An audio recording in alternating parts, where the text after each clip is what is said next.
strategic move that Eddie is making for AJ? Why are you not thinking, let's get him set up for kind of animal? That was years and years and years ago. Like, Clarissa is a way different fighter from when she was back in. Thanks to those joining me live and to those that will be joining me on our defenses that she's had to have recently. You know, she's pulled people. All right, what's going on, everybody? Welcome to another edition of the Roundtable about tribalism.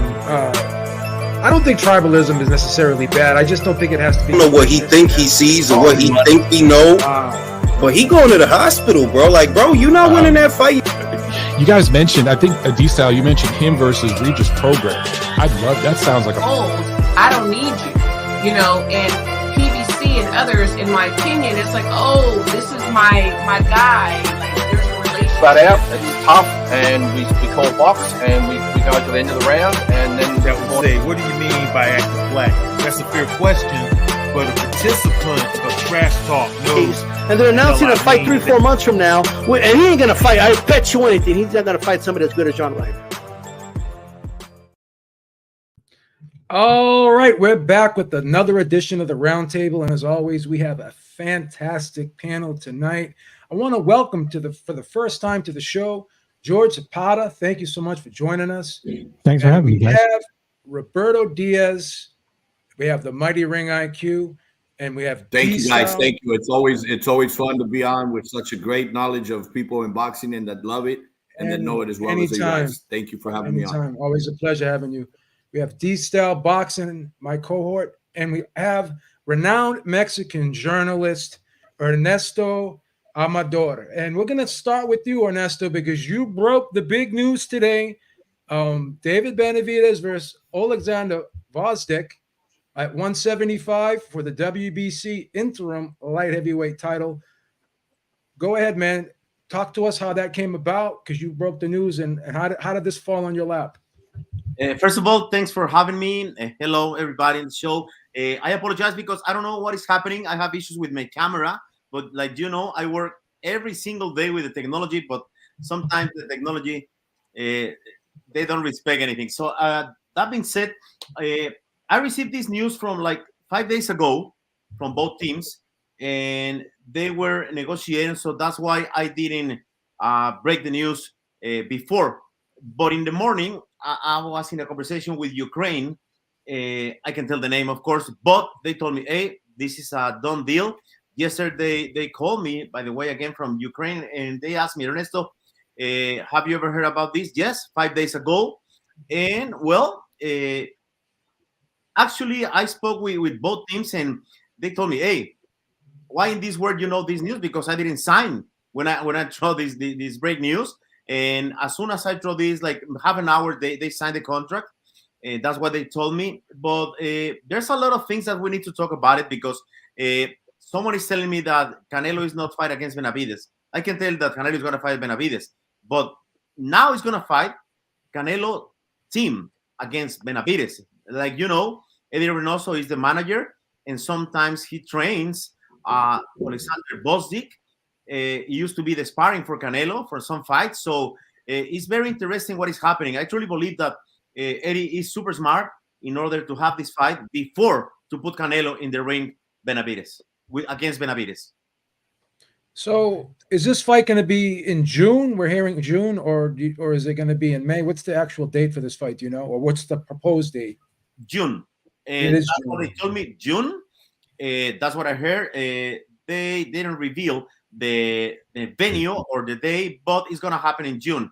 The thing is that if Jaime Munguia, sorry to mix another topic, if Jaime Munguia is not going to fight against Canelo in May, he's going to fight in June as well, and he's trying to fight in Mexico City. I had this conversation with Jaime like hours ago, and yeah, definitely there's a lot of movements, but I can tell, in my opinion, the best thing for Canelo regarding legacy and to be one of the biggest or the biggest superstars in Mexico, it would be Jaime in May, and then in September, Benavidez. So is that fight with Jaime still on the table? Because Canelo kind of ruled it out when he said he's not fighting a Mexican next, but then it was kind of contradicted a little bit by Eddie Reynoso. So Are they still trying to put that fight together, or is that off the table 100%?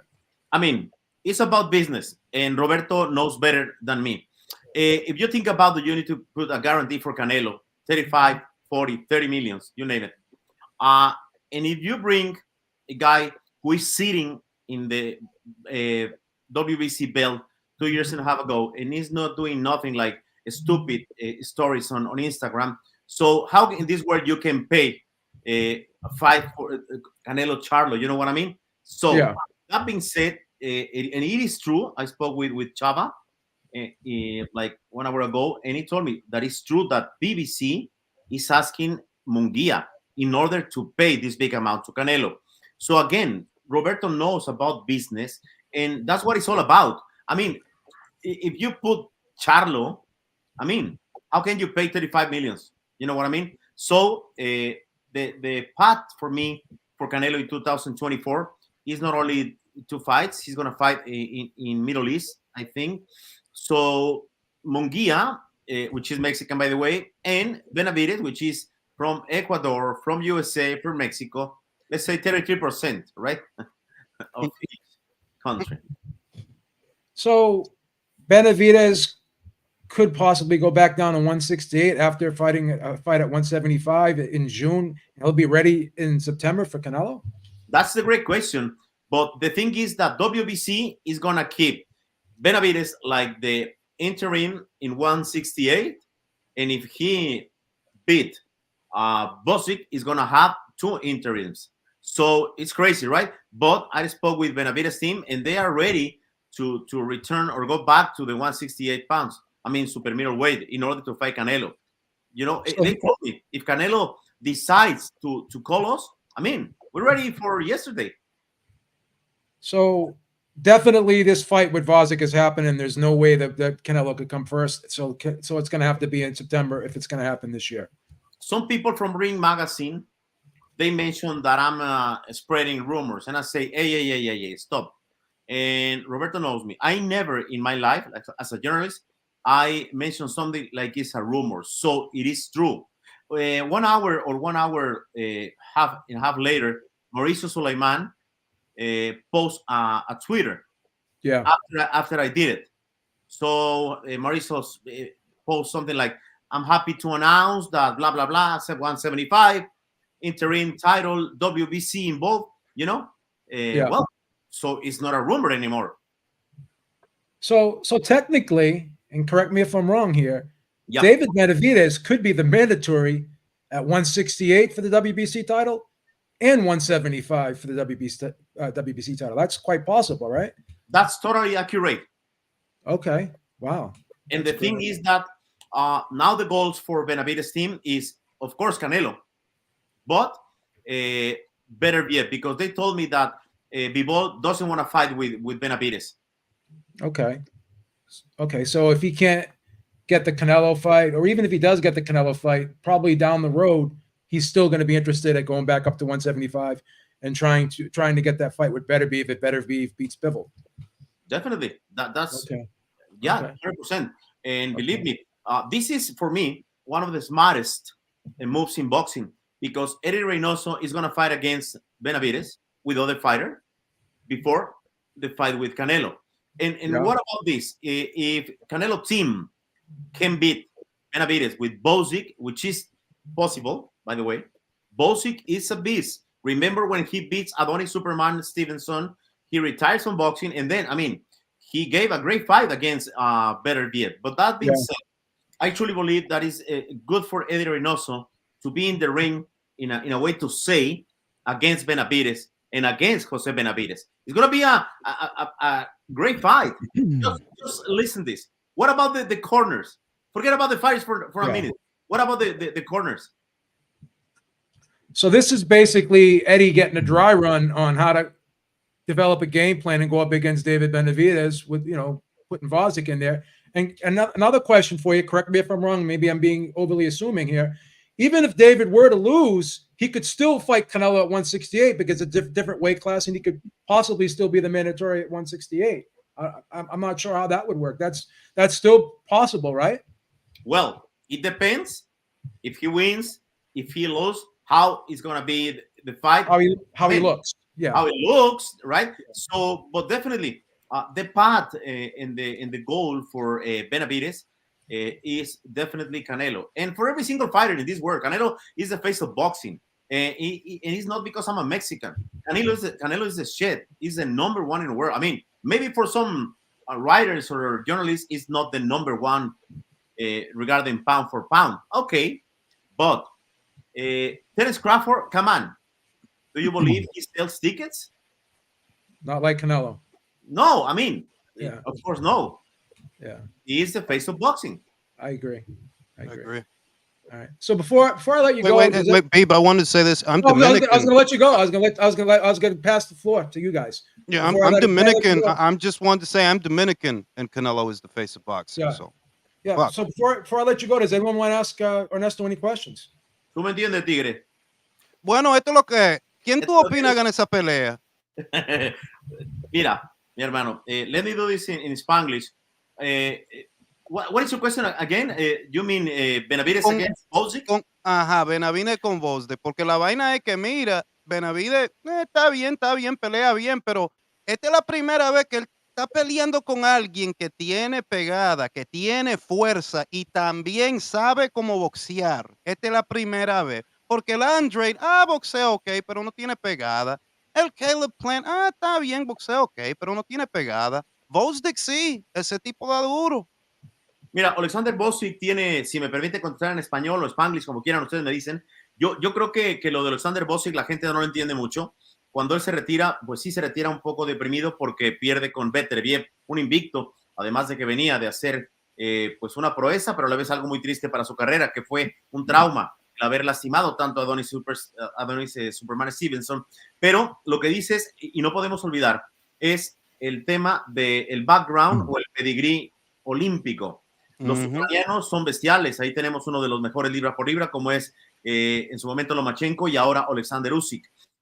Creo que es una de las peleas, si no la más difícil, una de las más difíciles en la carrera de David Benavidez, porque además va a subir de división y habrá que ver cómo se desenvuelve en las 175. Claro, tiene a Memo Heredia en la esquina y seguramente van a trabajar muy bien. Pero si estás hablando, échale números, 69, 70, son 7 libras de diferencia, es muchísimo. Eso sí. Y Gvozdyk, yo estuve trabajando y sigo trabajando mucho con ellos porque es realmente un hermano y trabajo mucho con el boxeo ucraniano. Lo vi regresar. Esta es una anécdota que les va a encantar. En una pelea que tuvimos con Mark Nation, resulta que él tuvo que subir de peso porque la comisión no estaba de acuerdo porque él llegó en peso, su rival no, y la historia es que salimos del venue, nos dieron media hora, no para que bajara de peso, para que subiera. Él es un atleta, él no tiene problema. Es algo muy curioso lo que les digo, pero se pactó un catchweight. Entonces, Gvozdyk para mí es peligrosísimo para Benavidez. Eso sí. Okay, Roberto, you had a question? Oh, yeah. Well, no, I just wanted to say that, what Ernesto said is correct. Look, we hear all the time, Canelo's ducking this, Canelo's ducking that. It's crazy to even hear it, because if there's anybody in boxing, especially at an early age, that has the resume like Canelo, that he's fought everybody, even guys physically a lot bigger than him. Forget about if they're better or not. Physically so much bigger than him, for people to say he's ducking. It's all about timing. It's all about the right time. Mayweather could do it and it was fine. Canelo does it and it's bad. What Eddie is doing right now, of not only facing Gvozdyk, and trust me, I think even on that side of the team, they might want Benavidez to win. But imagine, like Ernesto said, the promotion for the next time they meet in the corners. Yeah, if Benavidez wins and they face each other in this rematch of corners, how big now is Canelo and Benavidez? Not that it needs to be any bigger. The people want to see it.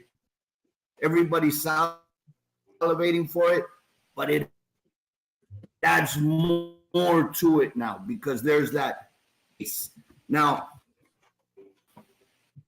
it is a very risky fight for Benavidez especially, and I got to applaud Benavidez and his team, Canelo fight right around the corner.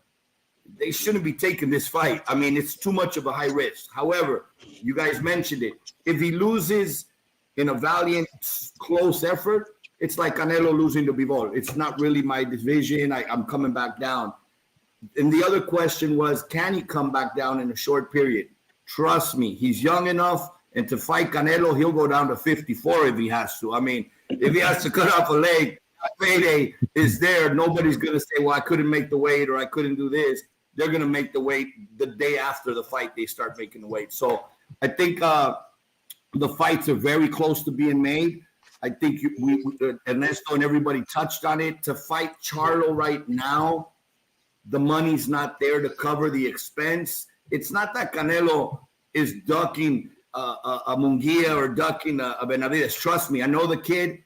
Those are perfect fights for him. Both Munguia and Benavidez are perfect for Canelo.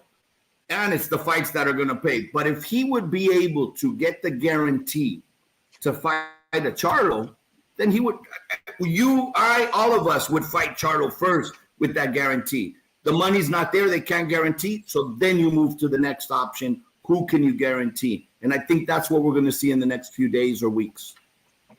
And Roberto, we need to remember that Charlo is helping a lot with this idiotic behavior, right?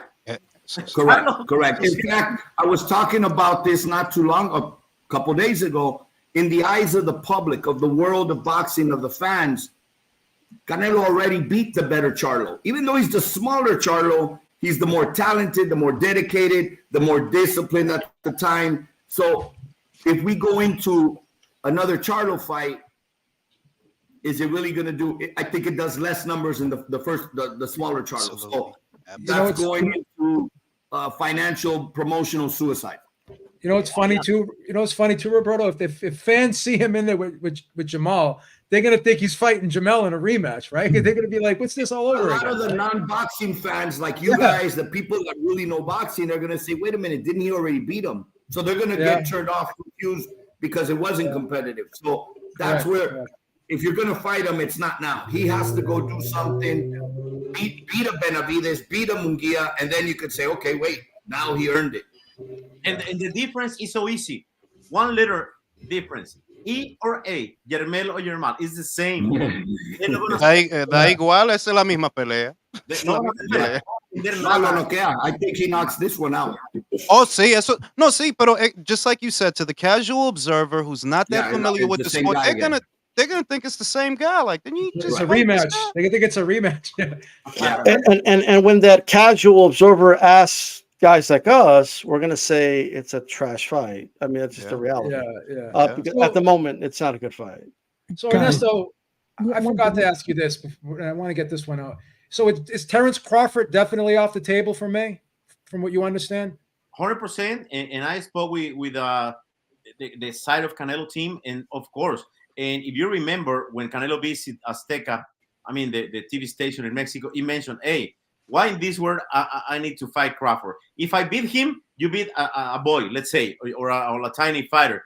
And if he beat me, okay, I lost everything. Nothing to win for Canelo with Terence Crawford, even if the people believe that is number one. For me, by the way, is in Naoya Inoue. But it doesn't make sense for me. Terence Crawford, I don't think it's a good idea.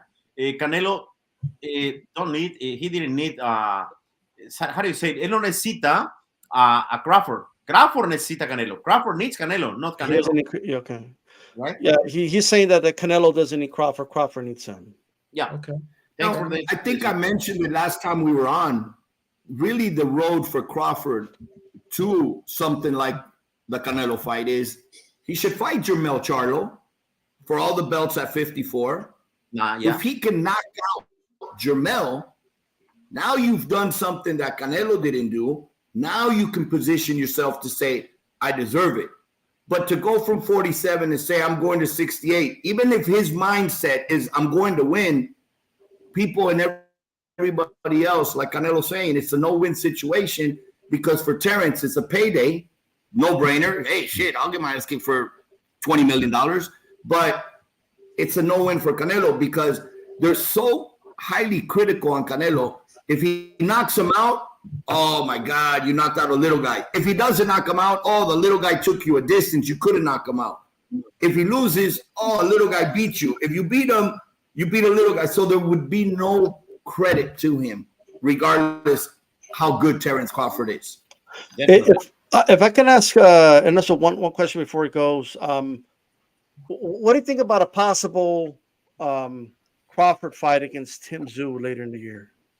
Well, it's going to be a great fight, but we need to remember that Keith Thurman is in the game. Keith Thurman is very, very dangerous. I believe it's going to be a great fight. We remember that Tszyu, he visited already the canvas. But when you think about in the future, definitely it will be a great, great fight. In the case of Thurman, I truly believe that Mexicans we need to be against him, because he mentioned that Mexicans we are like turtles regarding fighting, right? We froze up, everybody. By the way, Thurman, you don't have a fucking clue about what is Mexican boxing. By the way, I mean, maybe he's using this in order to sell the fight, but he needs to respect Mexican boxing. Well, look, I'm Dominican and I'm against him, so fuck Keith Thurman. Fuck him, bastard. He crossed the line. I mean, he crossed the line with the Mexicans. Hey, you guys gotta forgive him. He's been gone for like 5 years. He's excited to be at a press conference. No, and listen to this. My dear friend, my Dominican friend, remember when Hector Garcia told me, hey, Mexicans, I'm not afraid of Mexican boxing anymore. Ya no tengo miedo del boxeo mexicano. ¿Te acuerdas de Héctor García? Y los mexicanos se le fueron encima. Creo que ahí se equivocó mi querido Héctor, el buen peleador dominicano. Pero WBA champion, yeah. No te puedes ir contra el boxeo mexicano porque es historia, son números. Es muy sencillo. La matemática, Matt. Es que es una falta de respeto, así es que yo lo veo. Es una falta de respeto porque el legacy, and it's not even ass licking, it's just the truth. Boxing is in the blood of Mexico. Boxing is in the blood of Mexico. You can't disrespect Mexican boxers. I think in general, it's not just Mexican boxing. Even as a Mexican, I wouldn't say, oh, you know what, Colombian boxing sucks. No. I mean, we got to respect. Maybe we don't like that particular fighter, and that particular fighter sucks. Okay, but don't generalize into a country, because every country at one moment has had a great champion, like Kid Pambele, like Joan Guzman. I mean, from every country, we've seen great fighters, you know? But to diss a country based on that individual fighter. Eso es lo que el americano hace. Le falta respeto al mexicano de que, oh, they're flat. La ignorancia. Exactly. Like, bro, how do you sound disrespectful? It's a stupid stereotype because you got guys like Marquez and you got guys like Finito Lopez. Those guys are very, very well-rounded fighters, man. No, even the new ones like Sugar. Even Chavez. Eduardo Nunez last weekend. All the Salvador way Sanchez was never on his flat foot. Salvador Sanchez was always on the... Correct, yeah. Let me add something regarding this topic, because Roberto mentioned, and it's a good thing to put in the table, that Canelo is not ducking nobody. Remember 2021. Remember Callum Smith, then Billy Joe Saunders. We need to forget about Dildering. This idiot, he didn't show nothing. I mean, in a good way. He didn't show some ball. It's not Canelo's fault. And then Caleb Plant. When you think about the numbers, 73-0 and 43 knockouts, these guys. So how in this world Canelo is ducking anybody? No es posible. Es que mira, ya Canelo hizo cosas. Para mí, Canelo tiene una carrera completa. Él hizo cosas que mucha gente nunca va a hacer en el boxeo. Ray IQ said Canelo's already had a complete career. Just for our English audience, just put that out. Yeah, let me speak English. My fault. But yeah, he like that kid. Look, if he fights Benavidez, cool. If he doesn't, cool. But there are people that would be lucky to have half the career the kid had. I didn't even used to like him. I didn't used to like Canelo. But then I was like, yo, dog, I gotta give it to him. This dude is like, he not scared of nobody, B. And he mad littler than these people, but he not scared of none of them. You gotta give him his respect, man. Definitely. Guys, is it a foregone conclusion that Canelo will fight Benavidez? Say it again, please. is this a foregone conclusion that Canelo will fight Benavidez? Because if Benavidez is tired of all the garbage, why wouldn't he fight the winner of Benavidez and Bivol? Just bypass that. He could get all the belts, bypass that, move on. I think it's a money thing. I think it's a money thing. I mean, you can't. Are you gonna wait for Canelo every single time? And again, I agree. Well, I'll say this, bro. It's a smart play, like Ernesto said, because going up there opens a new door that maybe the Saudis would bankroll a show with you versus the winner of that fight. Because remember who's paying for that show. The Saudis are paying for that show. So you become interim champion and you're in the mix up there. Then it's not just about Canelo anymore and going down to 168 anymore. Now you got another avenue that you might be able to explore. So it's a good play, honestly. It's a good play. That's huge. Yeah, leaves it both is doors dangerous. It is dangerous, but it is with danger comes a huge pot of gold at the end if you succeed. Yeah, there's a big reward at that. Because I guess to your point, George, if the Saudis are going to pay for Bivol versus Beterbiev, why wouldn't they pay for Benavidez for the winner of that fight? So I guess you're right. No, that's what I was thinking. If he went with that, just bypass. Don't wait on Canelo. Say, you know what? I waited 2 years for this. I'm going to move on. You're 100% correct in that. Okay, George. Well, let me tell you something. Mm-hmm. I'm a really close friend of David Benavidez and Jose.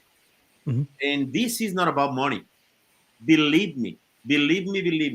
I was the first guy who put in the windows and all this noise saying, be careful with this 168. I remember when Top Rank, they didn't sign David Benavidez at that point. And I said, you're going to regret it. And they say, no, it's a little gordito. No, I mean, I can tell that from that time in Arizona, I can tell that Benavidez, it was great. Super, super big fighter. And it's not about money. I understand the business model.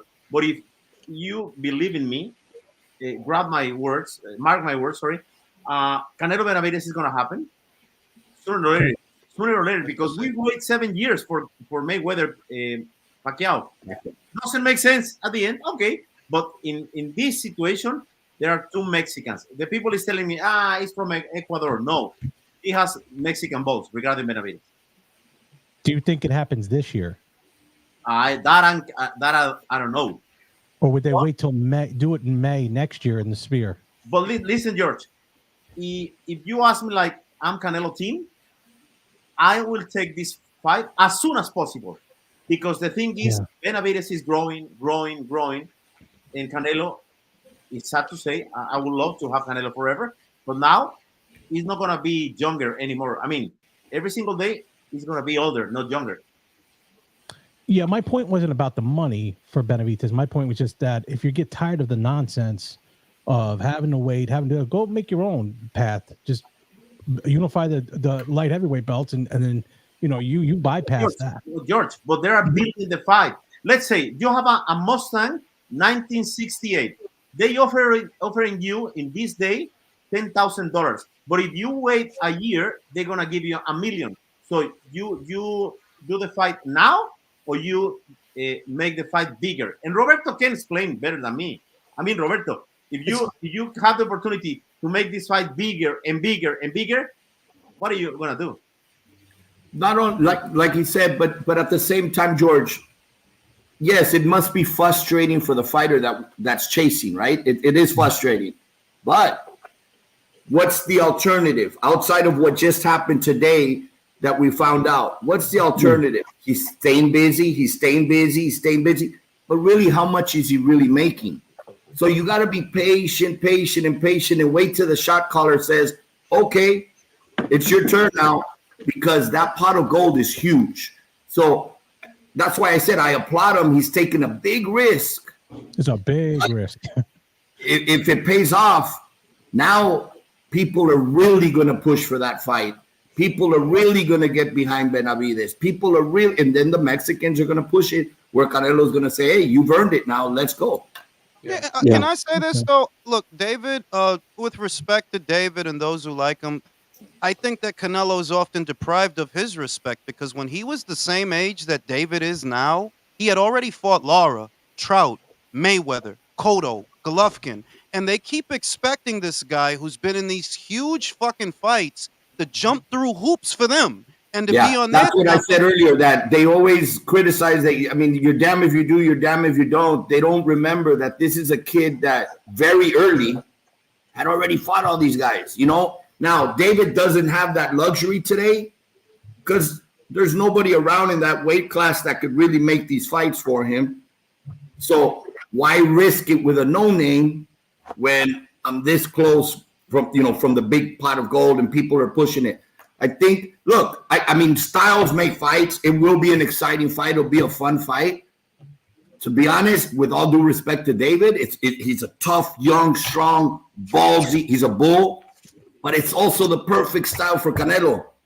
It's a modern day Margarito for a Shane Mosley. I mean, that's how I see the fight. That's what I've been like. Munguia, God bless him. God bless Munguia. God bless David. But style-wise, they tailor-made for Canelo. Absolutely. I favor Canelo in the fight, but I don't like the one thing about David is his engine, and Canelo's getting up there in age, and that's the big question for me, right? Like, how is the second half of the fight going to play out when it happens? You're right. But with experience, he'll slow the pace down. They'll fight at his pace. They won't fight. I mean, Canelo's not going to fight at David's pace, and let's go 3 minutes around. He'll slow him down with a body shot here, a body shot there. David is there to be hit.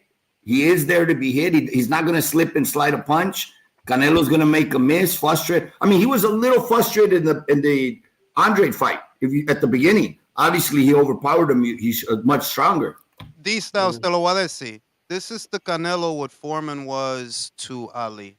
That's what this is. Así es que yo lo veo. Porque remember when Ali was going to fight? Ali está viejo, se está poniendo viejo. He's getting slower. These are the things they say about Canelo. But that's not how the fight played out. So when I think about David, how many punchers have you fought? Because I know Canelo's been in there with people who can punch. He's been in there with a lot of people who can punch. This is what I'll say. What I'll say is this, and I don't think this is debatable. That's the toughest fight for Canelo out of any 168-pounder, in my opinion. Like, there's no other guy you could tell me that's a tougher fight. Yeah, that's a good point. At 160, if we limit it to 68. Yeah. What about David Morrell? Not enough experience. He only has 10 fights. Too much. I don't know. He's just a little too green for Canelo. Yeah, Morrell looks to load up on one punch. He's going to look for one. He's not going to look at combinations. That's one thing David does well. Even in the later rounds, he throws punches in bunches. But historically, if you've seen the guys that give Canelo more trouble are the guys that are running, the boxers, the movers. But anybody comes to him, Kirkland, Angulo, they get eaten up because he's an amazing counterpuncher. People just don't see it. You know, why was Bivol successful? Bivol didn't go in after him. He kept distance. He boxed. He kept it at a slower pace. You know, kept it moving in and out. But he didn't go after Canelo, even though he was the smaller guy and Bivol would have with anybody else. He respected the experience. Hey, Roberto, remember this interview that I had with Joel Diaz? He told me, hey, Ernesto, we didn't go for the knockout against Canelo because Canelo is a beast. So that's what you are saying. Yeah. In the moment that you don't expect nothing, Canelo can beat your ass. And numbers on the table. Canelo fought already 64 times. Benavidez 28. Experience, opponents. You know what I mean? I mean, Canelo, for me, is going to be the favorite against Munguia, Benavidez, even Morrell. Morrell needs to remember that Canelo is not Casares. I can tell this. Él no es Casares, él no es ese tipo de like. Mira, Morrell tiene estilo. He has a good style, Morrell. But he has a good style, but you only have 10 fights. You only have 10. This is He's a very novice. different. Yeah, like. Hey, give me Beck the Bully any day against Morrell. Trust. Listen, you heard it here. Espera un momento, Roberto. Espera un momento. Give me Beck the Bully. Espera un momento. Hey guys, we need to remember the day that Lomachenko fought against Salido. Yeah. Eso. That's experience. Be careful with that.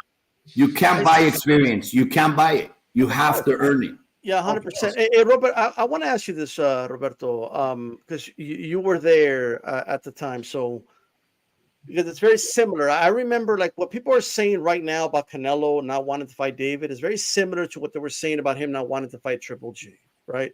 He ended up fighting him. Can you tell us like the mindset of Canelo at the time? Like, was he really like trying to avoid the fight? Was he saying he wanted to fight? Like after he beat Cotto, like how were the conversations in regards to Triple G?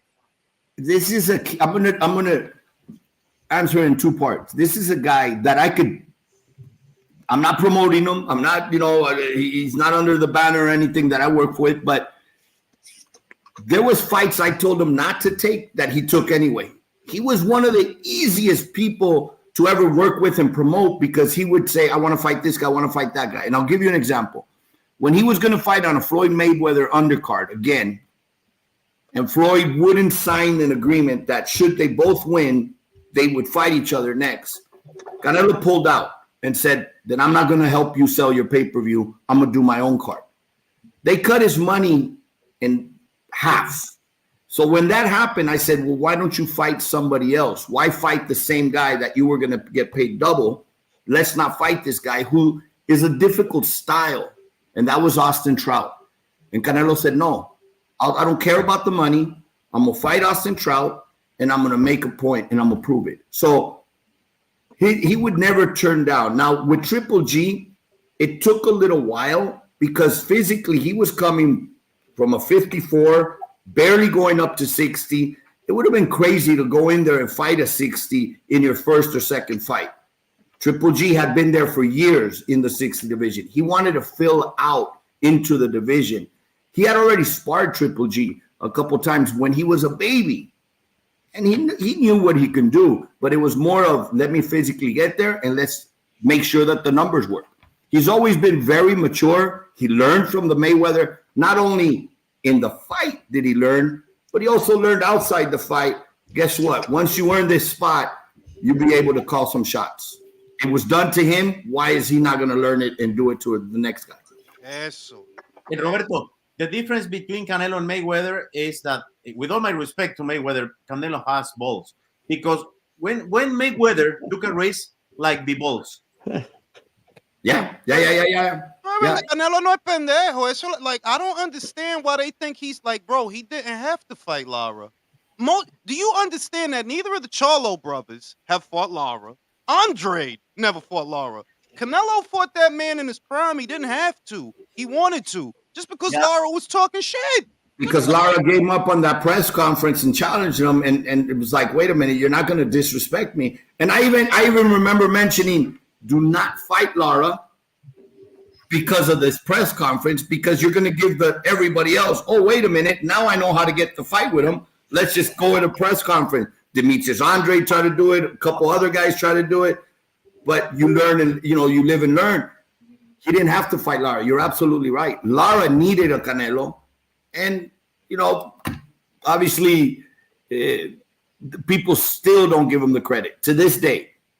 And that's why I think he became the guy that said, you know what? I'm going to do what I want, how I want, when I want, and the fights that I want, because no matter what, people aren't going to give me the love and the credit.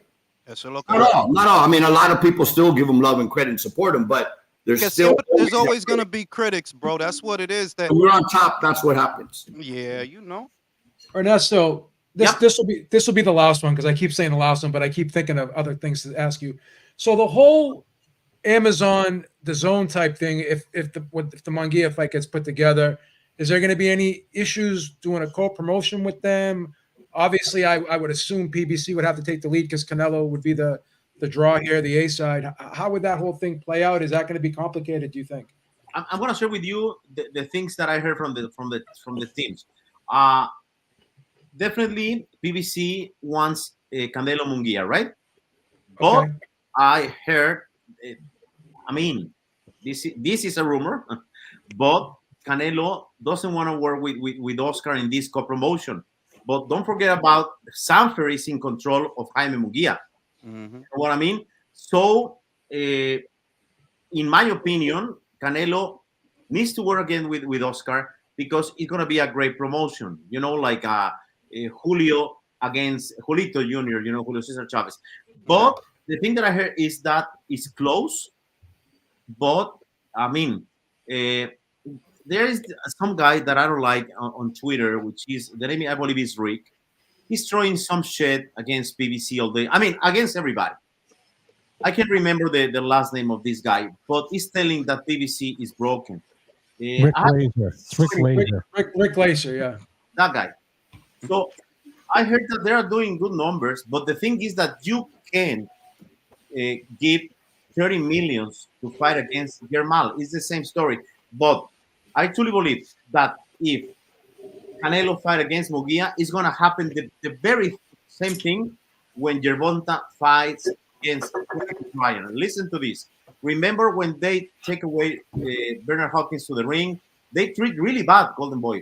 I mean, PBC said, okay, we own the fight. So PBC is in control. Maybe they can work together, but at the end, it's going to be a PBC because Canelo is the guy who cut the cake. Let's say he's going to take from every $10 at least 8. So he's in control. Yeah. Okay. All right. I mean, I don't know if I explained myself good. No, sí. I think you did a perfect job explaining yourself. Yeah. Okay. Sorry for my bad English in my bad camera. No, it's fine. It's fine. Everything's fine. We understand you perfectly. Yeah. Okay. All right, Ernesto. Thanks for joining us, man. I mean, I want to hold you up too long. I don't want to keep you. You've been on give us a gracious amount of time, and I know you're always busy. But I want to thank you for coming on and helping us understand the whole situation with this. Well, thank you very much. And tell this guy, Benson, that he needs to give credit to the Latin American or Mexican journalists because he never shows respect for us, like Chava and I. I mean, right? Okay. And for you guys, thank you for the opportunity to share. Roberto, nice to see you, my man. Likewise. Buenas noches. Que la pases bien. Well, Ernesto, I just want to let you know, I retweeted you. I didn't retweet Michael Benson. There you go. Let me close with this because this is very important when you're a father. I'm going to say this in English and Spanish. La cosa que más admiro de Roberto es a Bobby, su hijo. The thing that I more respect from Roberto is your son because you did a great job, you know. Like Mexican guys with balls, we have some difference, Roberto and I, in the past. Like fucking Mexicans that we are. But believe me, you are doing a great job with your kid, and I want to take the chance to say un gran trabajo con tu hijo. Yo quiero mucho a tu Muchas gracias, lo agradezco de hombre a hombre, gracias. You know that. Okay, guys, good to see you. All right, man. Thank you so much. Ernesto. Have a good one. Not to see you because I don't have camera, but sorry for that. I will fix it. No problem. La República Dominicana, tú me entiendes, tigre. Yo te entiendo. Y arriba, Mérida, Yucatán y el sureste. Gracias. Bye bye. Muchas gracias. Cuídense. Adiós. Got it. All right, I want to give a shout out to JC with the $10 super chat. He says, great panel, dropping straight knowledge. Thank you so much. And I think, Roberto, you already answered this question. Roberto, what are your thoughts when people say Canelo's a face of boxing, so he gets to fight who he wants? Did you face any resistance? I believe you already answered that, but if you want to. I mean, boxing is boxing. I don't think we should ever the face of boxing or there's favorites for everybody. I might like blue, you might like red. There might be, I like the aggressive fighter, you like the boxer, the stylist. I think boxing in general should be bundled up into boxing. Who's the face of the NFL? I mean, shit, today it's the Kansas City Chiefs, but it's a team. It's, obviously it's team sports versus individual, but no resistance. And on the contrary, with him, it was always like, let's not go here, let's not go there. No, I want to go here, I want to go there. It was a little bit more of, and you see it. This is a guy that I think at one point is you've already achieved all the accolades. You already won all the belts. You already won divisions that you weren't even supposed to. For example, Kovalev in light heavyweight. You've made the money and the fame. It's time to ride off into the sunset. And yet he continues to take a challenge after a challenge after a challenge. And now it's not about money. The money's been made. It's about what he said early on in his career, legacy. Now, people seem to forget because as our hero in Mexico, the baddest man in Mexico to ever come up, Julio Cesar Chavez. Well, he fought everybody. Let's look at his record because I was a diehard Julio Cesar. I love Julio Cesar. To me, he is the great. But let's look at his record. In between a Camacho or Oscar, you know, maybe not Oscar because that was towards the end, but in between, he'd go to Mexico and fight a guy 10 wins and 5 losses. He kept busy, which was good, but nobody criticized and nobody remembers those fights because sometimes it was in Mexico. It wasn't on HBO. We didn't see him. And Canelo gets crucified because he fought a mandatory named Yildirim. It was a mandatory. He either tries to win all the belts, and if he doesn't fight him, then he starts getting stripped of the belt. So, again, back to damn if you do, damn if you don't. Yeah. All right, so let's switch gears here. Let's kind of recap what happened last Saturday. Impressive win for O'Shaquie Foster over Abraham Nova. And mixed reviews about the performance. I thought it was pretty solid. But I got to ask the panel. I'll start with you, George. Did he prove that he's the man to beat at 130, in your opinion? Oh, I think he did. I think Foster is at this point right now. As far as the beginning of the fight, he didn't look great. I thought he got hit a little bit too much. He's tried to go southpaw back. He was doing a lot of funky stuff. I didn't think he looked great, but then at the end of the fight, obviously he came on and looked good. Now, is he the one to beat at 130? That's still debatable at this point right now. I don't think he did anything to separate, put it that way. But definitely one top 3 at 130, definitely. Got you. What did you think, Roberto, of O'Shaquie Foster's fight this weekend versus Abraham Nova? And how do you think he fares against the other guys at 130? Do you think he could be the man when it's all said and done?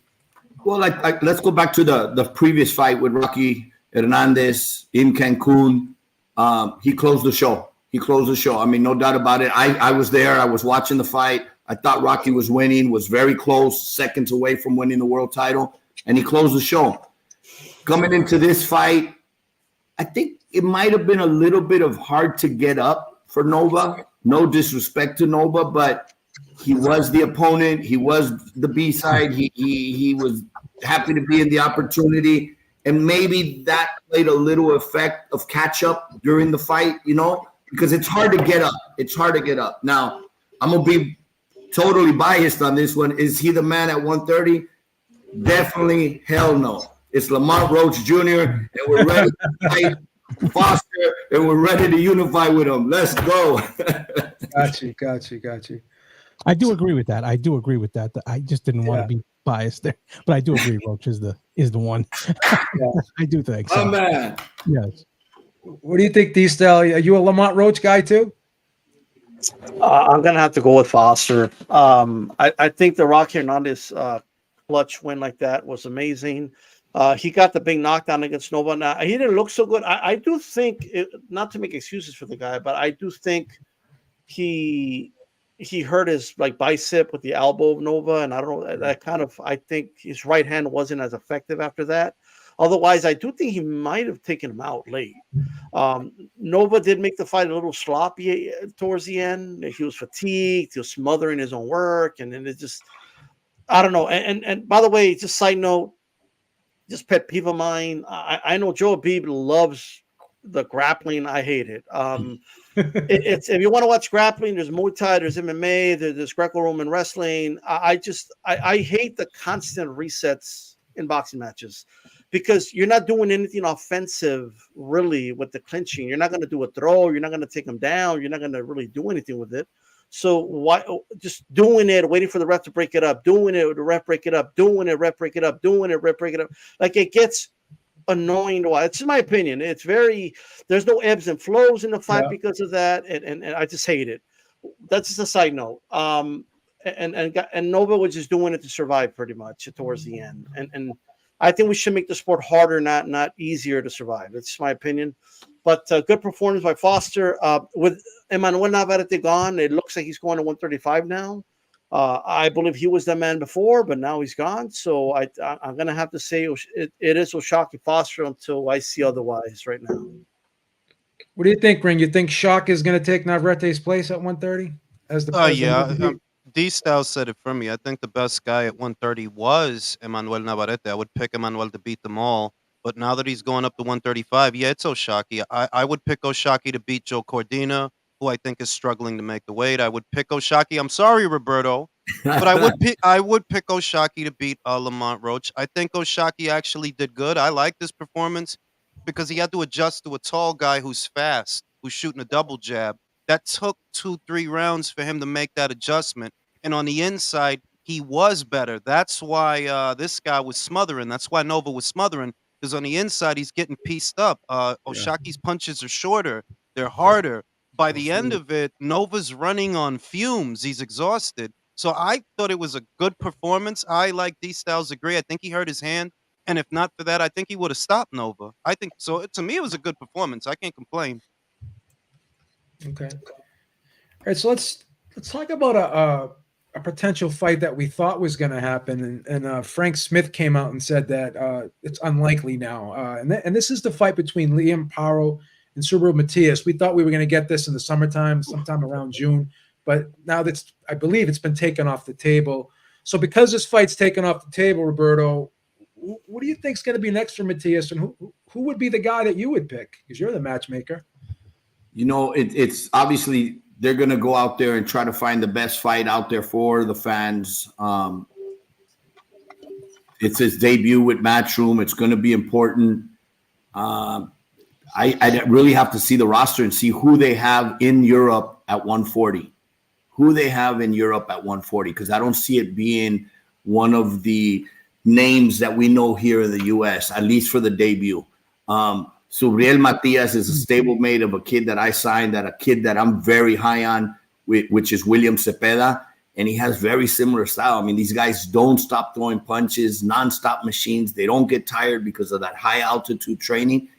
He's the black sheep in that division because nobody's giving him that attention. It's all going to the guys that are talking more and making more noise. And obviously, you know, some of them have earned it, but Subriel Matias is that guy hiding that's ready to come out. He's going to be very dangerous and very tough to beat, but it's going to be exciting. That 140 division, Teofimo, Devin, Ryan, Subriel, it's going to get fun. It's going to get fun. Barbosa's there. Yeah, the 140 division's getting hot. So George, you know, now that Eddie Hearn's got Matias, Eddie Hearn's got Prograis, he's got Richardson Hitchens. Yep. I mean, there's still fights to be made if they're not going to do Paro. What do you think of those potential matchups? My guy was going to be Regis Prograis. Throw him in there. A guy who has a name. He has a name. He fought a few high-level guys, had a title. And it would be something to – I love Matias because I'm Puerto Rican. We all love our Puerto Rican fighters. But I think they want to use Prograis as kind of like the sacrificial lamb here. That's just in my opinion. I think Matias is a beast, a guy who could really bang and get him out of it. If he looks really good against a Prograis who people know from fighting Haney, I think Matias needs something like this. Like Robert was saying, he's not a loudmouth guy. He reminds me a little bit of like Vernon Forrest back in the day, where they would talk about Shane Mosley and De La Hoya and all those people, but they really didn't talk about Vernon Forrest. And here comes Vernon Forrest as a top guy.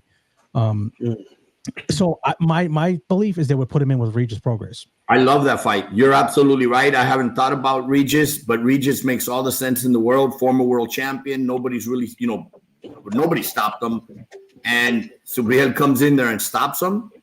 Now it's like you separate yourself. You start getting that attention. That's a perfect.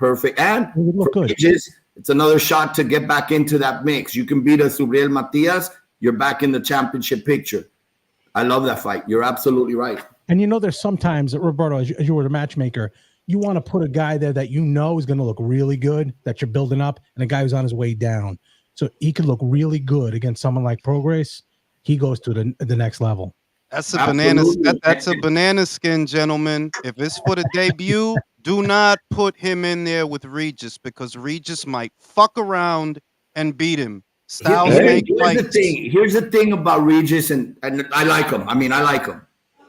When I did the fight on 3 weeks' notice against Regis with Danielito Zorrilla, it was a stinker. And I was like, fuck, come on, Zorrilla, throw punches. But when Regis does that with Devin Haney, then I said, wait a minute, maybe it wasn't Zorrilla, it was Regis. Roberto, el estilo, manín. Eso fue el estilo. If the dude's gonna move around, Regis se jodió. Matias is not going to move away from No. Regis. You're right. He's going to come forward. Matias is going to throw. He's going to stand right in punches. that pocket. He's going to stand right in that pocket, and there's going to be counter punching. I was going to say the same thing, Ring. It's styles make fights. If it's me, remember it's a 5-fight deal with Matias. It's a 5-fight deal. Regis ain't gonna be the first fight. He'll be the second fight. That's a real because fight. you need to get Regis a win. You need to get Regis a win because all of a sudden he's coming off a big loss, and then he's fighting for the world title again. But in the meantime, that's where I think a European Subriel looks good, knocks him out. Regis gets a win, and then that could be the next one. I mean, I like it because it's the name that Matias needs on his resume at this point. It's a great name. I would say, look, you get him some ham and egg guy for the fight in Puerto Rico. Get that dude quien sea, bro, porque es una celebración. That's just him peleando en su isla. It's not a big deal. In Puerto Rico? Are they fighting in Puerto they're Rico? fighting in Puerto Rico. It's a Puerto Rico fight. So you get him, you get him a guy, looks good with the guy. Let the second fight be the Prograis fight because look, I like Matias. I'm real high on him. But style-wise, that's a dangerous fight for Matias. There are not a lot of people that have the kind of power he has. Regis does have power. You don't just stand in front of him. Look at the Cepeda fight. You don't just stand in front of Regis throwing punches like crazy. So I like that fight. But like I said, Matias, you better be careful, bro. It's not an easy fight. I'm gonna throw two names at you. Okay, Richard Comey. Oh yeah, come on, bro. That's a good one. You want a soft touch? You said you wanted a soft touch. But I like Richard. You trying to get him hurt, bro? You wanted a soft touch. Get him hurt, bro. But the way you talking, you like Matias. Hey, Coleman's a good guy, bro. What's going on? Are you trying to get him hurt? Bro, Matias better though, Ring. You like Matias better, man. He's like, you ain't gotta do my guy Comey like that. He done had enough hard fights, bro. Leave that dude alone, bro. What about Michelle Rivera? Michelle Rivera would be good in Puerto Rico. How's that one? I'll take it, but I'll take it, pero esto es la cosa. Okay, me gusta Rivera. You know why? Rivera likes to move around. Yeah, I could see Matias walking him down and beating him up. And that's my countryman, by the way. He's Dominican, pero yo, you don't win that fight, bro. I'm sorry, Elvis. You don't win that fight. Nah, homie. All right. What do you think, D-Style? We're trying to play matchmaker here, trying to put a fight together for Matias. What do you got? I mean, look, I thought the Paro fight was a great fight, but I like the Prograis fight. And I'll tell you why. I get Ring's point. He might just turn around and beat the guy. But here's the thing: if you're that dude, like if you're supposedly the boogeyman and you're destroying guys and all that, you could just imagine if he just puts a beating on Prograis and they wave the white towel in that corner. First guy to stop him. Just no. I'm talking specifically. I don't mean TKO. I mean like in the corner. That's it. We're done. Oh, wave it. That's how they're beating dudes, right?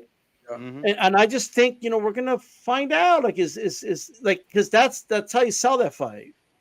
Look, is this guy for real? Is he really the monster that they're claiming he is? If he is, he beats Prograis. If he's not, then he gets exposed. Yeah.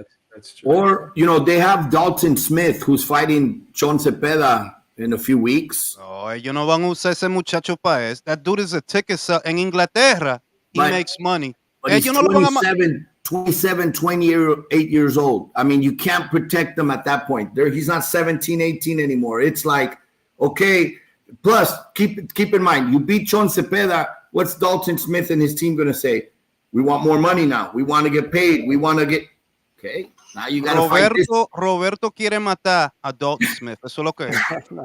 Hey, as long as Matias keeps looking like $1 million that he is, if he's that dude that's gonna kill guys and destroy them, then he should beat Prograis, right? It's not saying that he won't. In other words, Prograis just looked really bad, so it's hard to use him as a sales pitch for a fight when he just looked really bad. You need to get him back in the winner's bracket. Twice with Zorrilla, with Haney. He looked horrible. So if you put him in there with Matias behind those two fights and he just looked like shit, it won't really even mean that much. I'll tell you the fight I try to make. If I'm Eddie Hearn, I try to make the fight with Jose Ramirez. Like Eso. I'll talk to Golden Boy and see if they can make that fight. What about Richard Hitchens versus Prograis ring? I'll tell you what. Richardson said this, right? This is verbatim. He didn't want to go to IBF route because he doesn't like the 10-pound rehydration clause that comes with fighting for the title. Stylistically, I think Hitchens is a great boxer, by the way, but styles make fights. He don't have the style for Matias. You don't have enough pop. No, what on your about him shots. versus Prograis? What about him versus Prograis? Is he gonna want to fight? Oh, is he? Oh, Prograis, him and Prograis? Yeah. Yeah, that's Like, I mean, that's not gonna be a fun fight to watch, Beeb. It's not. But here's the thing. Here's the thing. You got to try. It's like a crossroads, right? You got to see if Richardson Hitchens belongs, right? And then you got to see if Prograis is still there. So that's kind of like a litmus test for both guys. Eddie, that tells Eddie where he's at with both guys. Yeah. I mean, You know like what I'm if Hitchens it's kind of the same principle with Hitchens that if you come in behind Devin and behind Zorrilla, they just made Regis look bad. If you come in behind them and you do the same thing, what does it really mean? How big a deal is it? Zorrilla just made him look bad. Haney just outclassed him. Here's the thing with Hitchens, though. His output is lower than those two other guys. So. Oh, that's even scarier. At least Zorrilla had that punch, you know? But at least he could turn it around when he just didn't throw enough. Zorrilla was throwing a lot of jabs. That was on the back foot. On the back foot. Zorrilla's chance needed to go forward. He hurt Regis. Well, what about Zorrilla against Matias? I'm in. I'll take that. I'll take that. I'll take that shit. I'll take that. Hey, in Puerto Rico, that would be good. 2 Puerto Ricans. Hey, I'll talk to Eddie tomorrow. We're here in Orlando. I'll say, please give me another shot with Zorrilla. It was really weak if he wasn't Zorrilla. You can get that fight, Roberto. You can get that. That's a very doable fight. And Zorrilla's a big boy. He's big for 140. Tell Eddie, D-Style give you the ID on the round table. There you go. You'll have tickets front row. My guest, if I can make that fight, dinner and drinks on me. A medalla right there in Puerto Rico. There you go. I'm in. Yeah. All right, so let's talk about a very interesting fight that's coming up this Saturday, and that's Alexandro Santiago. He's defending his WBC Bantamweight title against a killer, Junto Nakatani. He's coming up. He's coming out of the gate fast here, making his first defense against a sniper like this guy. And Nakatani's a huge favorite. What do you think, D-Style? Does Santiago have any shot here? Oh man, look, I like Santiago. I think he's a good fighter. He's coming off that big. On paper, looks good, but I don't think Donaire was the same anymore. But still, that it was still a big win for him for his career. I personally thought he won the Gary and Antonio Russell fight, but it was really close. It could have gone either way, right? So he's competitive here. He's a good fighter. So what I'm about to say is not me saying he's not good. But Junto Nakatani is like Godzilla, and this dude is the city of Tokyo, and he's about to like destroy him. That's basically what this is. Junto Nakatani is going to stop him, I believe. I think he's going to put a beating on him. Santiago is he's gonna come to fight, and I think that's the reason he's going to get knocked out. Okay, and I think it's going to be a brutal knockout. It's going to be more competitive than the Maloney fight. I will say that. But I just think eventually there's no way to know because he's moving up to 118. There's always the question, is the power going to be the same? But I just think his power is so devastating that I have a hard time believing that it's not going to transfer to 118. And he's got the frame for it. And I think Junto Nakatani, and it looks like the odds makers agree with me, is more likely it's going to end by knockout, and he's going to be he's a big favorite going in, and I agree with the odds makers here. That's how I got it. Yeah. Well, Ring, we know for sure Junto Nakatani is no Nonito Donaire, so this is going to be a different kettle of fish. Even though Santiago can move, he's got quick feet, but you're dealing with a sniper here. This guy's got this punches like he has got guided missiles in his fist. He's very accurate, very explosive, and he can put the lights out with one shot. Whether he can do that at 118, we don't know. But what are your thoughts on this one?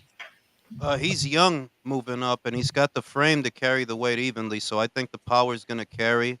unfortunately for Santiago, he's a smaller guy. He's small even for a bantamweight. And Junto is tall fighter, long fighter, big reach. So poor Santiago, he doesn't have a choice. He has to come forward because he can't win this fight on the outside. He has to come forward. And I like D-Styles feel, well, because he's going to come forward and because he's going to open up, he's going to get knocked out. He's going to get caught coming in because he doesn't have a choice but to try and come in. And Junto's very strong, very fast. You know, he's like another, I don't want to say he's Inui, but, you know, he's strong and he's fast, and you don't fuck around with him. So I got Junto knocking him out. But, hey, credit to Santiago because that's a hell of a defense, bro. Like, shit. Who goes that deep in his first defense? Like give yourself a voluntary, right? Yeah, bro. Like, shit. He must be getting paid well to go over into the belly of the beast over there. A Mexican warrior does that. That's probably a big money fight, man. He probably couldn't pass it up. George, what do you think, man? Any surprises in this one? No, this is not. I don't think it's going to go past 5. I agree with both IQ and D-Style. I just don't see a way. But I will say this, and it might be a little controversial. I wonder if there's VADA testing out there in Japan. They got their own. No, they got their own testing thing out there, bro. I'm sure they do. I don't want to. Let's not. I don't know. Anyway, they fight in Japan. There's always been stuff out there. I don't know. Just my opinion, allegedly. I'm just saying it just seems that a lot of power coming out of that area lately when there's never been one in decades. Well, let me add to that. I mean, I think we're seeing a different style of Japanese fighting. Okay. This has not been your traditional old school Japanese fighting. If we go back to the 70s, 80s, 2000, Japanese had one style, very similar to a Mexican, that they say this is the Mexican style, which was come forward, get hit, keep fighting, and you outworked your opponent. If you won, if you could take the beating and your opponent got tired, you'd come back and win in the later rounds. It changed. You started seeing for the first time in many years or in history, an Olympian win a gold medal for Japan in Murata. It wasn't their style of hit, move, points. Inoue comes in. He's more than a boxer. He's explosive, and he does things that we haven't seen before in the Japanese history. But there's a group of them, including Nakatani and including Tanaka, and that are all fighting very similar. Now there's style.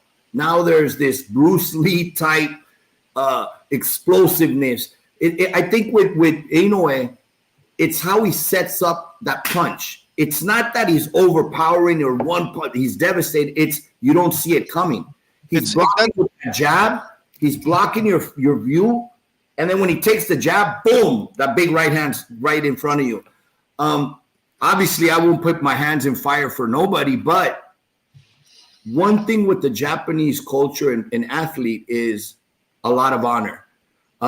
If you go back traditionally, I mean, I don't remember a Japanese fighter fighting for the world title and missing weight. I mean, it's just like, that's disrespectful to your opponent. It's disrespectful to your team. It's disrespectful to your gym. They take a lot of pride and honor. So, again, I won't put my hands in fire and say none of them would ever do it, but I really, really would have a hard time. And I've been to Japan. I've gone against Japanese fighters. I don't see them doing illicit drugs, at least not knowing that, hey, let's do this to have that advantage. I don't see it. They're very stringent. They're very stringent over there. Like, they force the fighters, unbeknownst to the West and the Americans, they force the fighters to cover up their tattoos. Their commission is a lot. Their commission is a lot more stringent and a lot more by the book than any commission in America. And it's because of the Yakuza that they don't like to see tattoos, because they don't want to say that, it's getting involved in mob ties or anything like that. I'll tell you how far they go and how, how do you say, old school their beliefs are. In the Taken gym, when you sign up as a fighter to be a Taken gym fighter, You cannot have a girlfriend. Wow. So, these young men and everything, that's fine. They're not thinking of girlfriend. They're thinking of boxers. They're thinking of glory. They're thinking, I want to be but you can't have a girlfriend. Jorge Linares broke that rule, but he's Latino. He was like, hey, you can't control me on that. But if you're doing it like in hiding. You can't openly, hey, this is my girl, because it gets in the way. They're still very old school, very traditional, the only thing that's changed and modernized for the better is their style of fighting, their boxing. Yeah, I do want to say this. Their style, yeah. Just to say this, the only time Luis Nerias tested positive is when he was fighting in Japan. He's never tested positive here. I'm not saying that maybe he just stopped doing it, or I don't know the reasons behind it, but they do testing there. And Inoue specifically has done VADA testing. He has been enrolled to VADA. And look, I don't have anything against Rachel Donaire. I think she took she took it too personal, I guess, the rivalry with her husband and Inoue, but she went on channels here on YouTube and started spreading rumors about the wraps and about the gloves and basically insinuating Inoue's a cheater, but she never really showed any proof, quite frankly. So I just wanted to put that out there. I wanted to add that the evolution of the Japanese fighter has everything to do with the sport opening up to the world, because now we're not just seeing great Japanese fighters, we're seeing fighters from, like, look at Bivol, for example. In previous eras of boxing, you would have never heard of a fighter from Kyrgyzstan. A lot of people think of him as a Russian, but he's actually from Kyrgyzstan.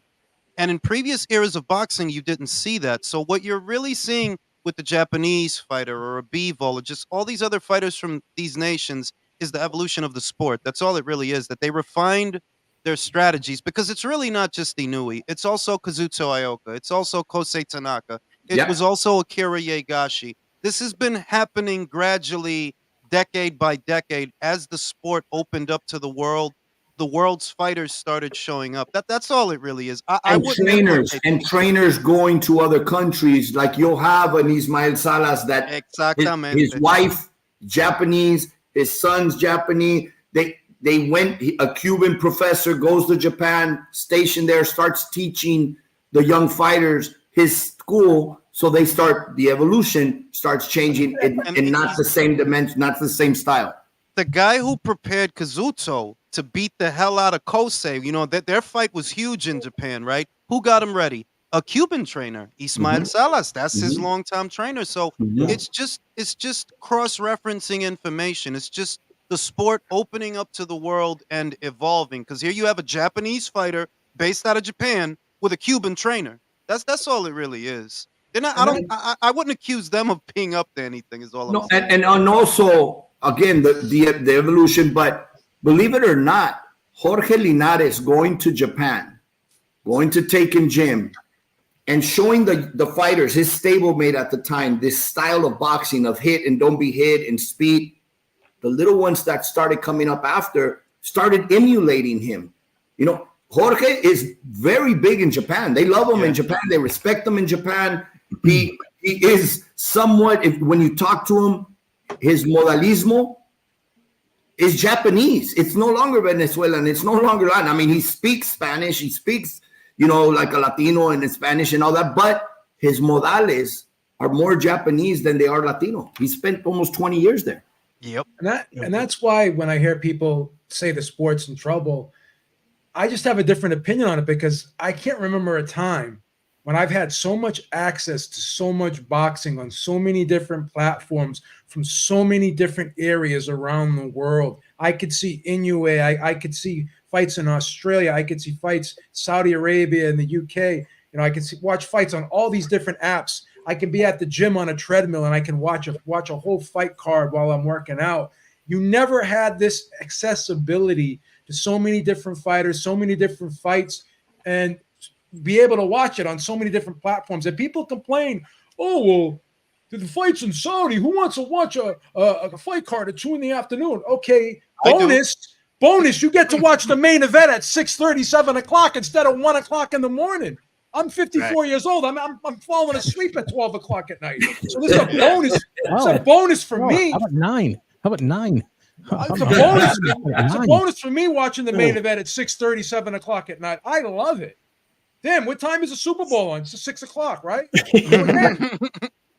Who, like these people, they want to be like, Yeah, so I think, anti- Beeb, you know what it is? It's that domestically in America, it got smaller. But if you look at boxing as a whole around the globally, world, it's globally, it's huge. gigantic. Australia is now a booming market. Australia, Japan is now a booming market. The UK boxing is bigger now than it ever was when I was a fucking kid. We Yes. didn't used to hear about those You know, fighters. Ring, you know how I I would used, hear all you know, about you know them. how I used to watch fights? There was this guy named the Boxing Historian. He would send me fights for like streams to fights. That's how I was able to, get up on all the UK fighters. I remember Ness used to yell at me. Well, like he changed his tune now, but he'd be like, "Who cares? These guys, if they don't fight in the United States, who cares about it?" Like Ness, you got to start watching these guys, and he's learned. These guys were Times good. change. I think, like personally, I think it's good. It's the domestic American scene that needs to have a revival. We need some help over here. We need some stars. We don't have any stars. I mean, we have Canelo. That's it. Really? No. Well, I think we're getting there. I think you're seeing a lot of these young fighters now daring to fight each other. I think that Canelo showed that, hey, you want to be great. Canelo is the new version of Mayweather for these young fighters that look up to him. He has the fame, he has the money, he has that. But what did he do? He fought everybody. He lost a couple of times, but yet he's still making money. He's still at the top. So these younger guys now, the Gervonta, the Devin Haney's done an amazing. Teofimo's doing it. They're taking more risks than what the younger group that saw Mayweather and how successful he was, and not trying to be like, well, I'm not going to fight him yet until he's older. I mean, Miguel Cotto fought everybody. He fought Mosley. He fought Mayweather. He fought Pacquiao. The only one he didn't fight was Oscar. But I mean, traditionally, fighters want to fight. It's a lot of times it's the promoters or the management holding them back. Because I don't know one fighter that won't say, fuck it, I'll kick his ass. I'll fight him. If you have the team that says, let's go, then it's gonna happen. But when you say, no, not yet, let's wait till it's millions or pay-per-view. That's when they mess up. This is the end of the Mayweather era. I don't want to say nothing bad about Floyd, but this is what it is, that the Mayweather era convinced a lot of people and a lot of fighters that you have to be unbeaten, and that's everything. And now we're coming out of that, because when I was a kid, nobody gave a fuck if you had an unbeaten record, bro. Like, the good fighters all had losses. Tyson Burns, Duran, Benitez, they all fought each other. But at Hagler, they all lost. But we remember them as the greatest group of boxers at the time. The one thing we don't have is America never gets behind. In Puerto Rico, we get behind our guy. In Ireland, they get behind. We never get behind our one guy. That way we can, that was walking out with the American flag. So, but when these guys come in, they have countries behind them, So yes, globally, it's going to do better than here. Now, until we get our amateur system back, the amateur system's a mess. We have to get that back to get behind someone and put those amateur fighters on free TV. Yeah. But you know what, George? You're absolutely right. I like that. One, I think it's hard because America, with the size, the population. And then the young fighters that are coming out, and this is boxing, they don't really come out with the flag. They want to come out with that singer, with that the bling, and if you're right, let's remind everybody of Bernard Hopkins. He wasn't the most fan-friendly style or say patriotic, right? But when 9/11 hit, and he was going to fight one of the most loved fighters, not just in Puerto Rico, but worldwide. Everybody loved Tito. Yeah, especially in New Came York. out with the American flag, and of course, it was through after 9/11. Even people that didn't like Bernard Hopkins but were American got behind Bernard because of the situation, and because he was fighting. Even though Puerto Rico is U.S., he was fighting an American in their eyes, but. That's what we need right now. We need that role model that's not going to be bling money. Again, it worked for Mayweather because he was technically sound, a great businessman, and an amazing fighter.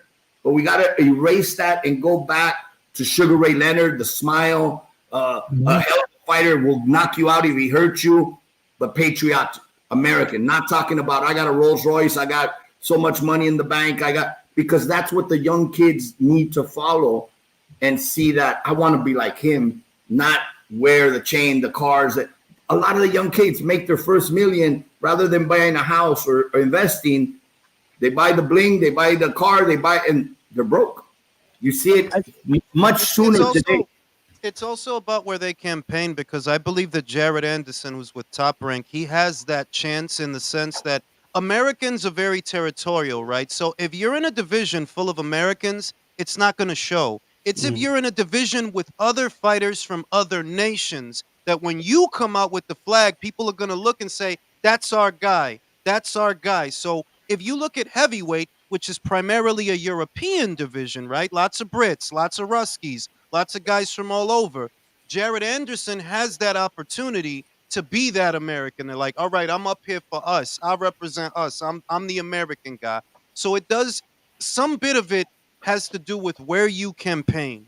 Where do you campaign? And the heavyweights are always going to be that mega boxer. You know, Deontay Wilder brought back the title to America after many years of being missing, and he could have taken that and become that guy. But personality, even though he's loud, he's fun. I love Deontay. I did 33 of his fights, but he could have done more with it. Roberto, dilo que él no tiene el estilo, los skills para ser esa persona. Yeah. Tiene una pegada, and that's where it's at. That's where it was. I think Devin Haney has an opportunity for this to be his breakout fight with Ryan. He could be the next guy for us. Let me tell you, Devin Haney is one of the nicest kids that I've seen, and very good with the fans. Very good, a very nice kid. That is a kid who clean cut. You don't have to be a thug to be a boxer, as talented as he is, but also come up through the USA boxing system, comes out through the amateur system. Didn't go to the Olympic to win a gold medal, but you need that background, and he is so grounded. Yeah, he's a great kid. I'll never say anything bad about him. Very very organic ground roots. They sold out the Chase Center. Like, I think that's huge, and I think they're going to sell out the Barclays Center. They're going to sell the Barclays too. 100%. Oh yeah, they're going to do good. And he has that opportunity.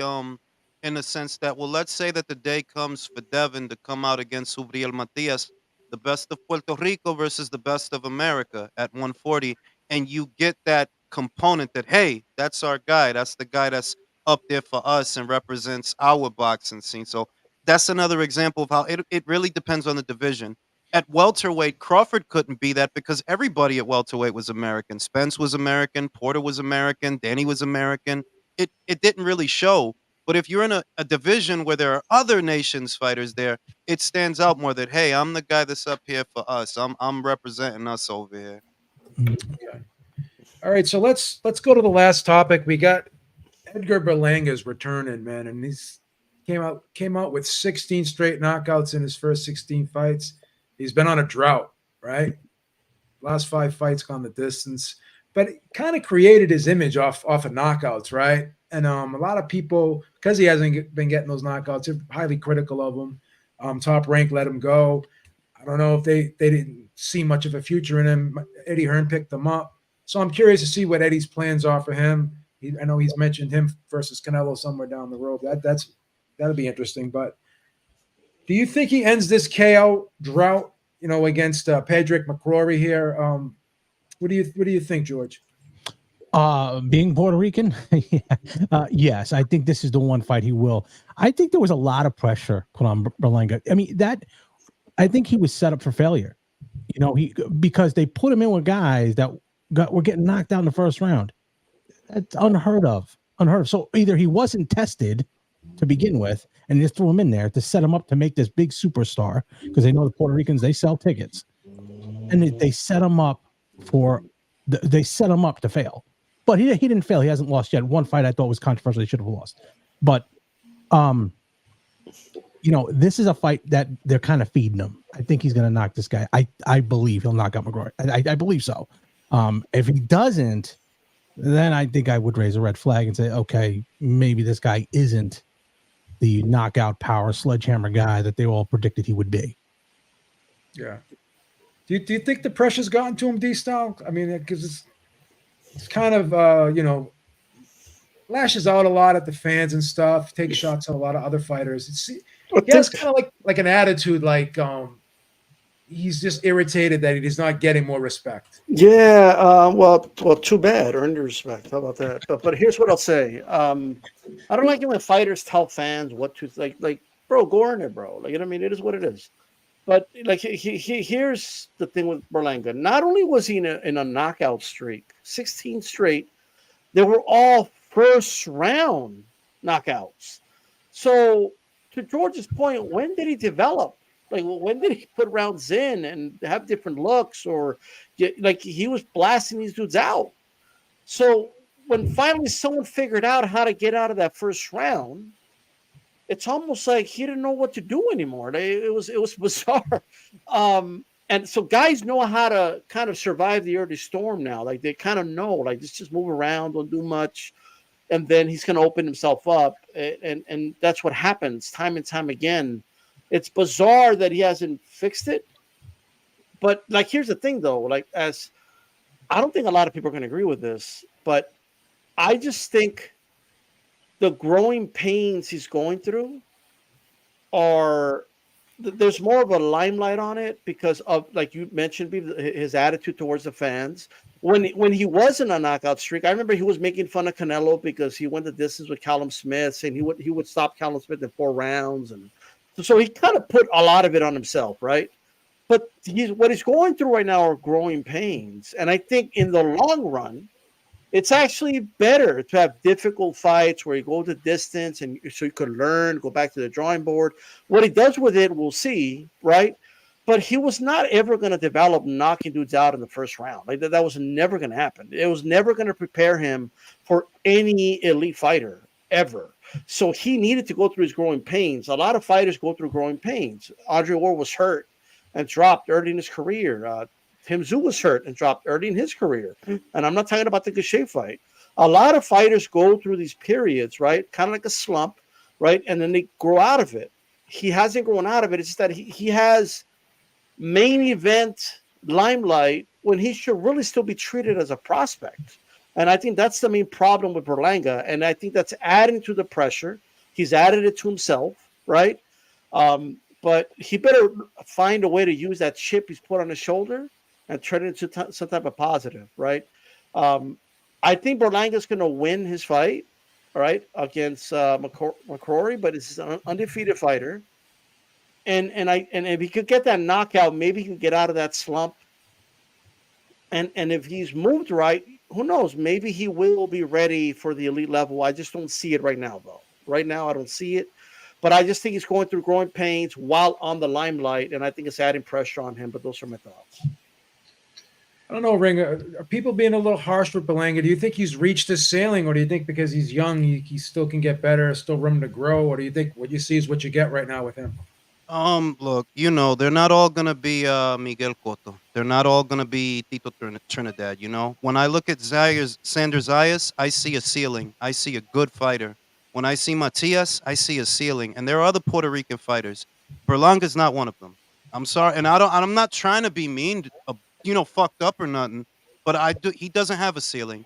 I saw what Top Rank was trying to do with him. They put him in there with a couple of movers. He didn't like it. He couldn't work around it. So they said, okay, we're going to get you a guy that comes forward and Romer Angulo, y otra vez. He didn't like it. So what can you do when he doesn't like when the opponent circles away, but he doesn't like when the opponent comes forward and applies pressure?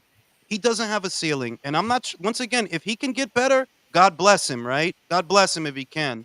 But I just see a fighter that, bro, you've had, 3-4 trainers now. Remember, you started out with Andre Rosier. Then they added K. Karoma. Then they added the other Puerto Rican guy, and I think they added another guy. And it's like, yo, it's not clicking, bro. So it's that sometimes it's just, look, some guys got it and some guys don't. And I'm not trying to be fucked up to him. God bless him. Hopefully he can work it out. But he doesn't beat Munguia. He doesn't beat Morel. Yeah, he doesn't beat Mobili. He definitely doesn't beat Canelo. All right. He doesn't beat Pacheco. Out of all these guys, I could run down an itemized list of 168 pounders. And he don't beat none of them.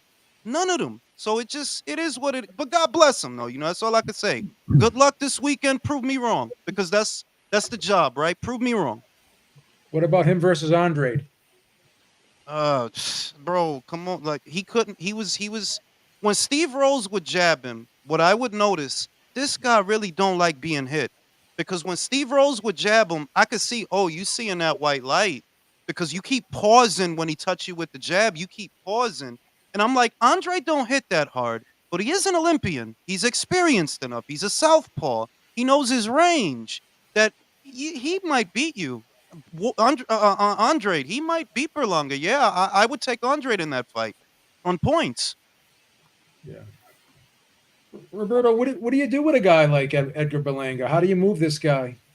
Well, I agree with D-Style. I mean, look, I think he fell in love and believed, those 16 first-round knockouts that, shit, I can just touch somebody and knock him out. So today he's getting his education. He's getting those rounds that he really needs for that next level.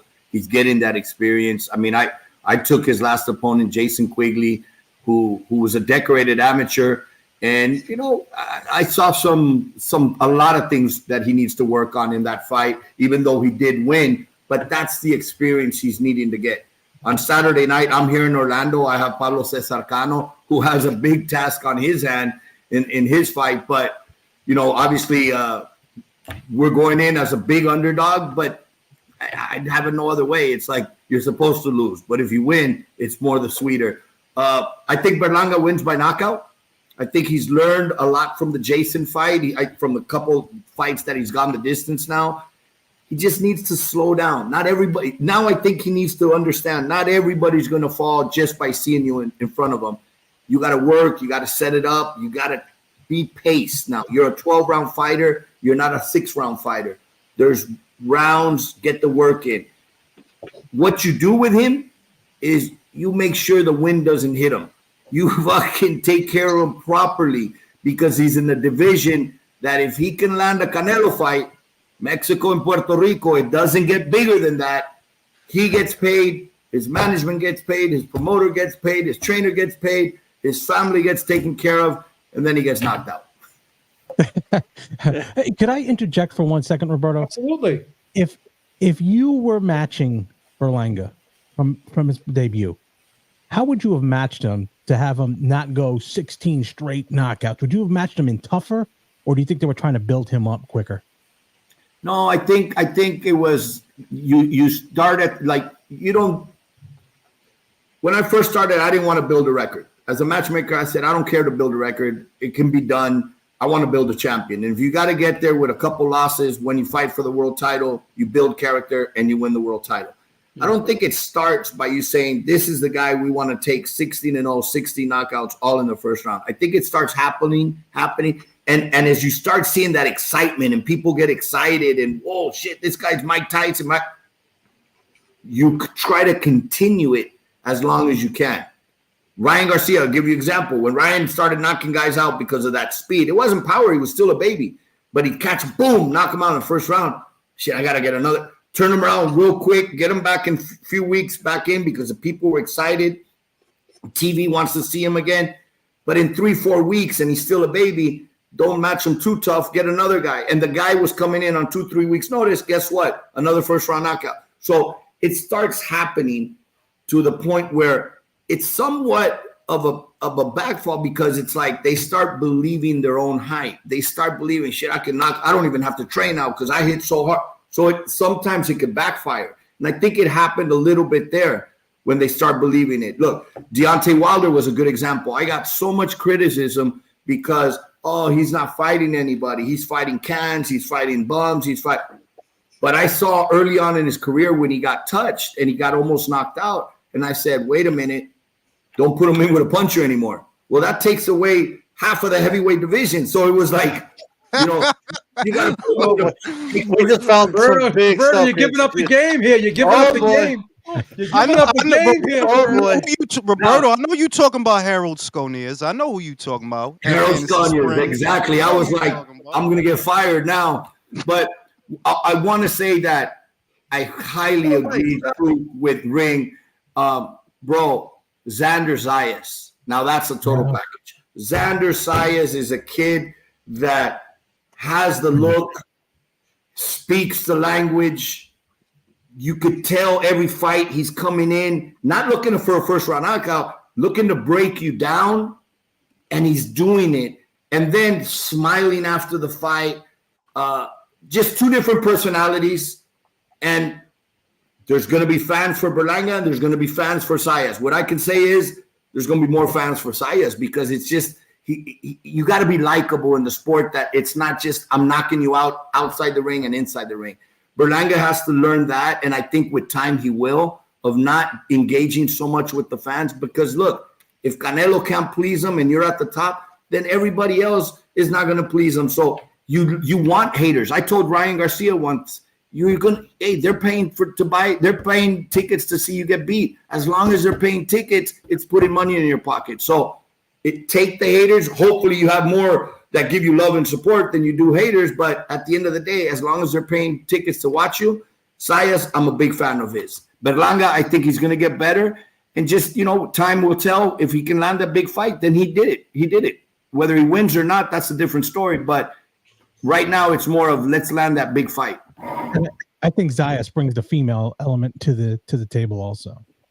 Absolutely. I was at his fight recently here in Miami, and the way he broke down his opponent, there was a lot of Cubans because of Robesi, but a lot of Puerto Ricans because of Zayas.